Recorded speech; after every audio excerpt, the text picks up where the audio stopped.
বল্টু, আমি তোকে ভালোবাসি বলে মাঝে মাঝে একটু মারি। স্যার, আমিও আপনাকে অনেক ভালোবাসি, কিন্তু ছাত্র বলে প্রকাশ করতে পারছি না। বল্টু, বলো তো চাঁদ বেশি কাছে নাকি আমেরিকা বেশি কাছে? স্যার, চাঁদ বেশি কাছে।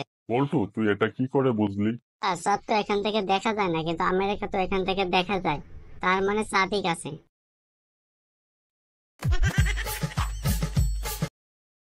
বল্টু, এমন একটি বিপদের নাম বলো যেখান থেকে উদ্ধার হলেও বিপদ, না হলেও বিপদ। স্যার, যেমন ধরেন আপনার লুঙ্গিতে আগুন লেগেছে, এখন লুঙ্গি খুললেও বিপদ, না খুললেও বিপদ।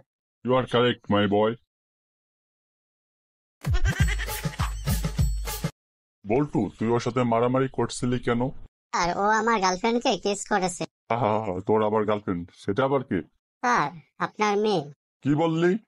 থামলি কেন? মার শালাকে।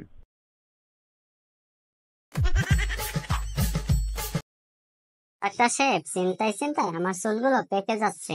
তো কি নিয়ে আপনার এত চিন্তা? এই যে আমার চুলগুলো যে পেকে যাচ্ছে, এই নিয়েই আমার চিন্তা।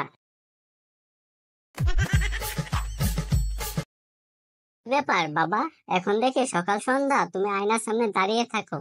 কি আর করবো বল, আত্মীয় স্বজন, বন্ধু বান্ধব, এমনকি ডাক্তার বলেছে আমি নাকি বুড়ো হয়েছি। এখন একটু শরীরের দিকে নজর দিতে হবে। তাই একটু শরীরের দিকে নজর দিচ্ছি, তাই আর কি। ডাক্তার বললো কি আর তুমি বুঝলা কি? বেয়াদব কোথাকার।